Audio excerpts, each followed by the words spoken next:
안녕하십니까. 오늘 칼빈의 기독교 하면은 제1권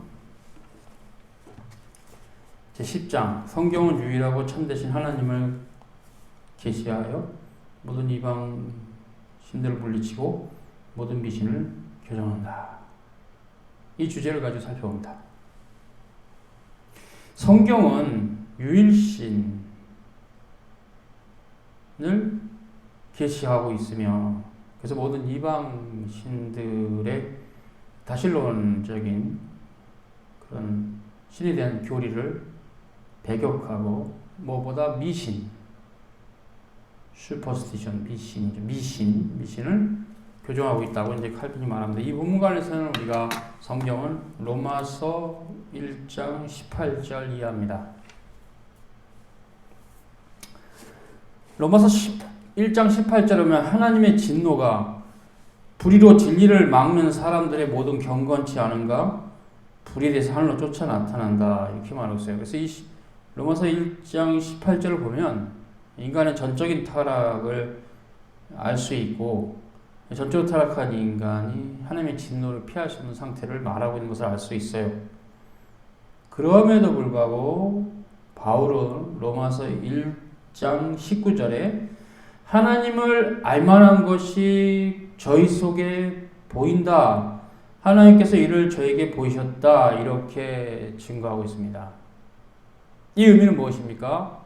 이것은 바로 인간이 하나님의 형상으로 피조되었다는 것을 말합니다. 즉 타락하기 이전에 인간은 이미 하나님의 형상으로 만들어져 있어서 하나님을 부인할 수 없다라는 것이죠.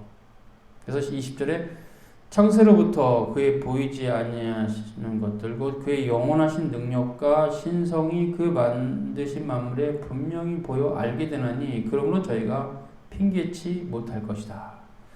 바울의 이 표현은 피조물 자체가 성삼일체 하나님의 창조하신 그 말 그대로 창조하신 존재, 즉 피조물이죠. 만물 자체가 하나님이 창조하신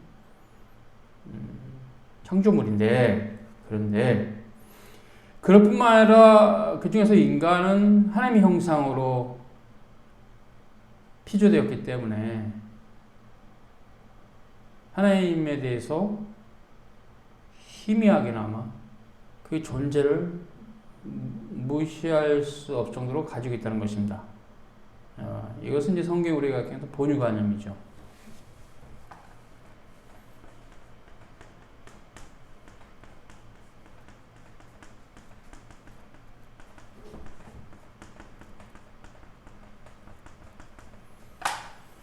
본유관념이라는 것은 인간이 전적으로 타락했지만 여전히 그분의 형상으로 만들어진 존재로서 하나님에 대해서 부정할 수 없는 상태에 있다는 것이죠.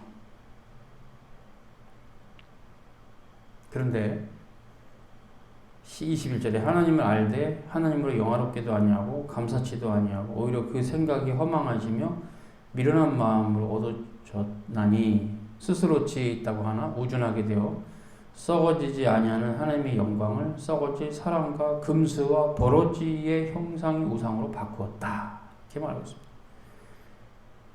바울이 증거하는 이 의미는 결국 전적으로 타락했기 때문에 하나님의 형상으로 지어진 인간이 하나님을 희미하게 알 수 있다 해도 올바르게 하나님을 알 수가 없다는 것을 지적하는 겁니다. 그래서 하나님을 알되 그래서 희미하게 한다는 거죠. 하나님을 영화롭게 아니하고 감사치도 아니한다. 즉 하나님을 올바로 아는 건 아니에요.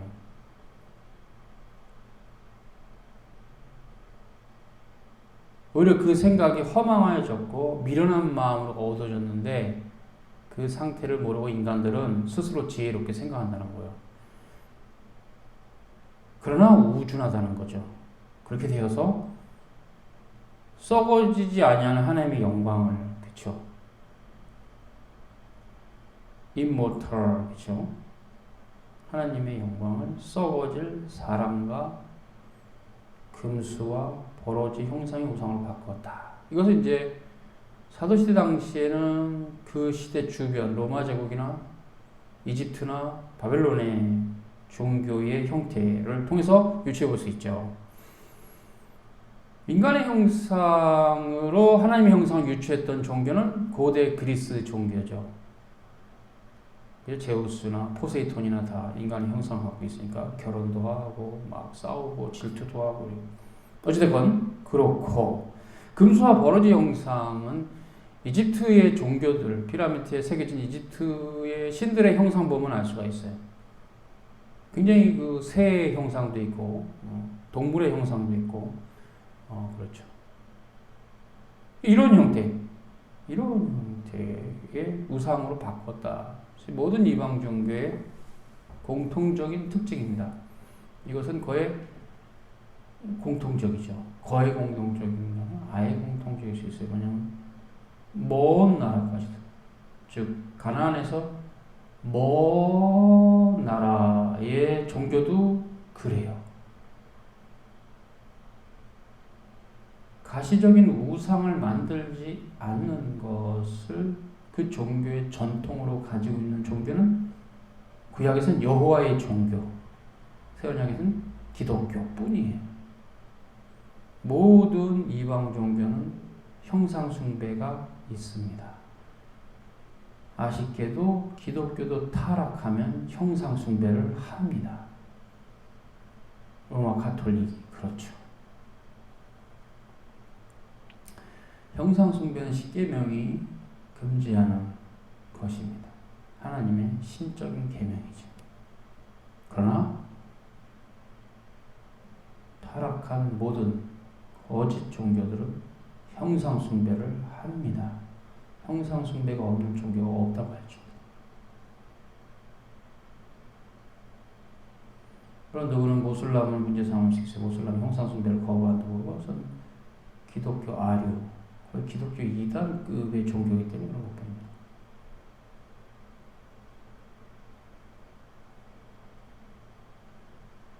그런 부분에 대해서는 필립 샤프의 교회사를 읽어봐도 정확하게 나와 있어요. 최소한 구약의 모든 종교들은 형상 숭배를 하고 있어요. 이방 종교. 어쨌든 그렇고요. 그래서 결국 하나님을 알되 하나님으로 영화롭게도 아니하고 감사치도 아니하면 오히려 그 생각이 허망해져서 미련한 마음으로 얻어졌다. 이렇게 말하고 있습니다.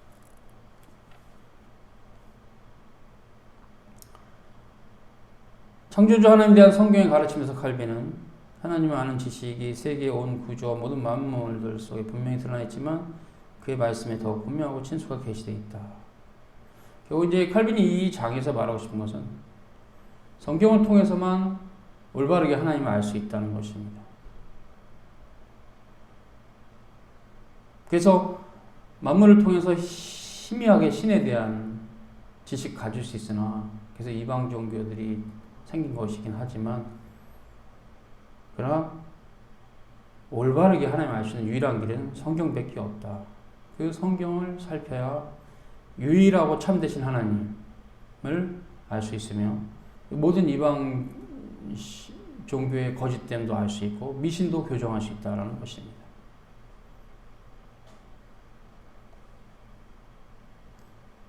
그래서 창조주 하나님에 대한 성경의 가르침이 가장 정확한 하나님에 대한 지식을 제공한다, 이렇게 말하고 있는 거죠. 2절에서는 성경이 묘사하는 하나님의 속성들이 피조물 속에 나타나는 것과 일치함. 이것은 이제 특별히 출애굽기 34장 6절과 7절을 칼빈이 인용하면서 설명하고 있어요. 여호와라 여호와라 자비롭고 은혜롭고 노하기를 더디하고 인자와 진실이 많은 하나님이라.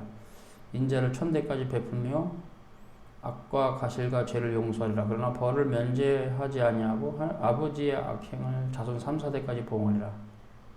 그래서 칼빈은 우리는 하나님의 영원성과 자존성이 그의 놀라운 이름을 통해서 두 번씩 선언되고 있는 것을 보게 된다.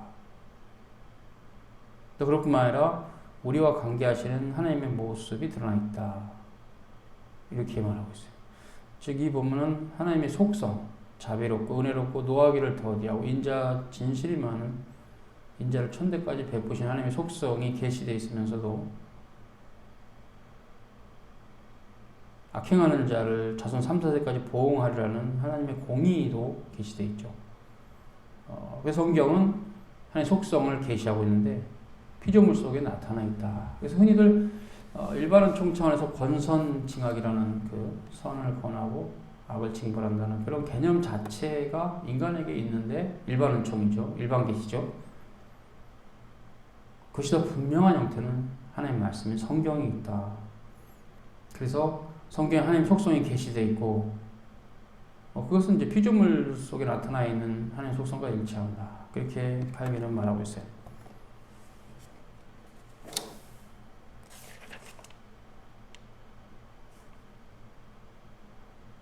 그래서 자연을 통해서 하나님의 속성을 희미하게는 볼 수 있어도 그것을 명확하고 분명히 볼 수 있는 것은 하나님의 말씀인 성경뿐이다. 칼빈이 이렇게 말합니다. 그래서 세 번째 주제가 성경은 이교도들의 모든 신을 배격한다. 여기서 이제 다신론, 일반적으로 기독교에는 다신론, 내지는 유일신론 아니고 단일신론, 범신론 이런 형태죠. 주로 다신론. 그 중에서 이제 좀 뛰어난 신이 있다는 게 단일신론. 그리고 자연이 곧 신이다고 생각하는 범신론이 지배적이죠. 근데 성경은 이런 이교도들의 모든 거짓된 신관을 배격하고 있다고 말합니다. 성경은 유일신관이죠. 모노디즘이죠. 하나님 한 분에는 다른 것들은 하나님이 아니다. 엘로힘이 아니다. 신이 아니다. 데오스가 아니고 가시 아니다. 이렇게 이제 성경을 가르치고 있어요. 그래서 이제 서양 문화권에서는 여호와 하나님을 가르칠 때는 대문자 God 쓰고 이방 신들 할 때는 소문자 GODS 씁니다. 그래서 이제 구별을 하고 있어요. 왜냐하면 현실적으로 이방 신이라는 개념들이 있으니까 여러 신들에 대한 개념들이 그래서 그렇게 구별합니다. 이제 우리는 번역상 하나님, 그러면 전능하신 하나님, 삼일체 하나님, 기독교 하나님, 그리고 이제 이방 신들에서는 그냥 신들 그렇게 얘기해 신들이라고 표현하죠. 그러나 이제 그 의미가 결국 이제 조금 하나님의 학 이렇게 하기 힘드니까 신학이란 말이 테올로지.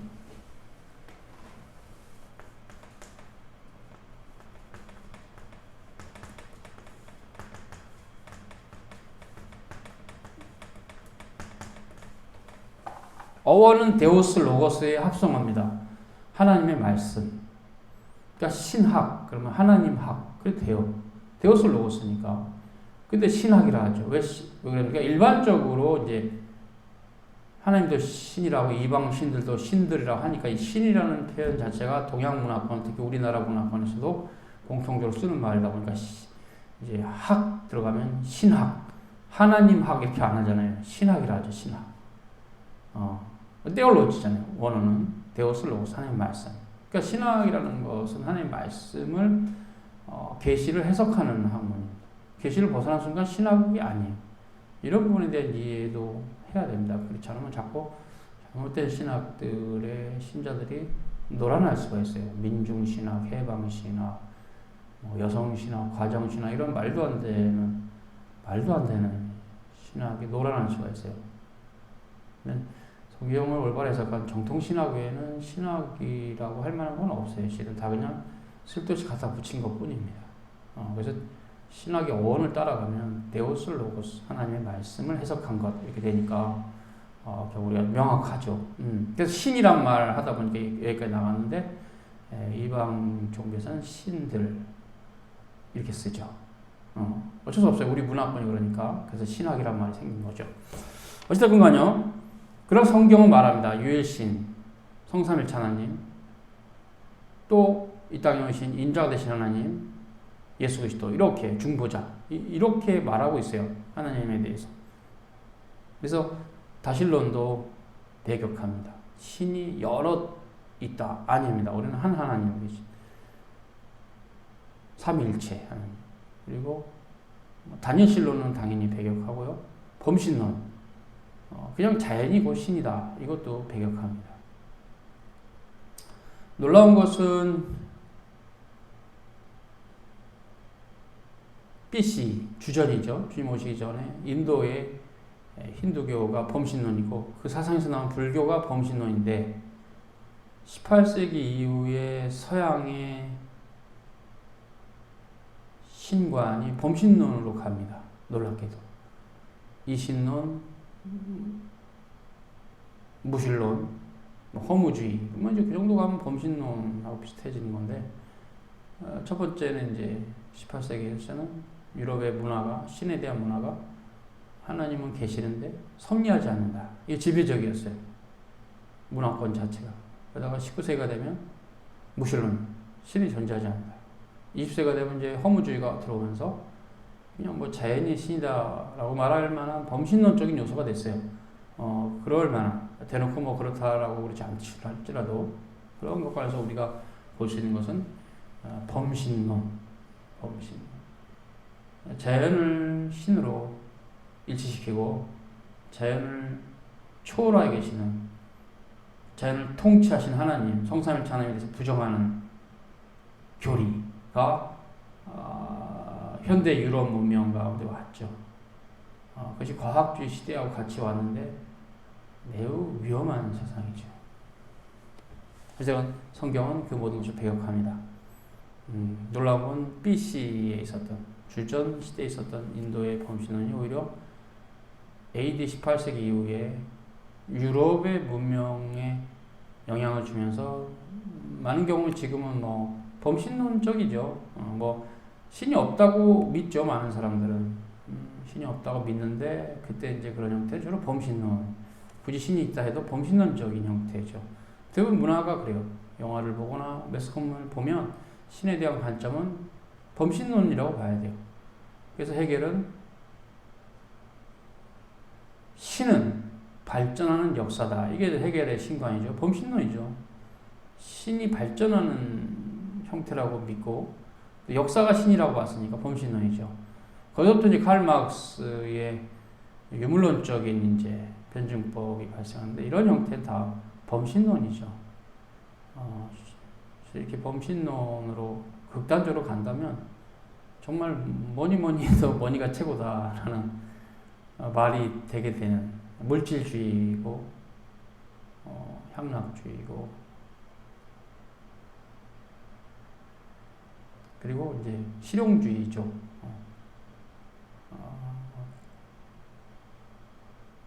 이제 그리고 흔히들 쓰는 말들로서 이제 꽁 잡는 게 매다라는 그런 표현들이 가능하게 되죠. 그러나 그렇지 않고 하나님의 말씀은 분명히 영원한 말씀으로 변함없이 고고하게 그대로 기준으로 서 있어요. 그래서 인간들이 봤던 안 봤던 하나님은 그냥 그렇게 계시다가 그냥 그의 일을 다 하십니다. 마지막 최후의 심판, 주님이 재림하시 이런 거 다 하시죠. 참 우리 시대에 하나님 없다 라고 생각하는 사람은 그분의 자유입니다. 책임은 져야 돼요. 본인 그쪽 입장에서는 그들이 누린 방종에 대해서 이제 우리 입장에서 하는 거죠. 방종에 대해서 책임져야 돼요. 하나님이 없다고 생각하는 것처럼 큰 히브리어 가달 그렇게 큰 방종도 없어요. 하나님 없다고 생각하는 것처럼 그렇게 엄청난 방종도 없어요. 그건 엄청난 방종입니다. 왜냐하면 십계명의 첫 번째 돌파는 어기면 여호와 하나님께서 용서해 주시는데 두 번째 돌파 죄송합니다. 두 번째 돌파는 어기면 여호와 하나님께서 용서하시는데 첫 번째 돌파는 어기면 누가 용서하겠느냐라고 말씀하고 있어요. 성경이.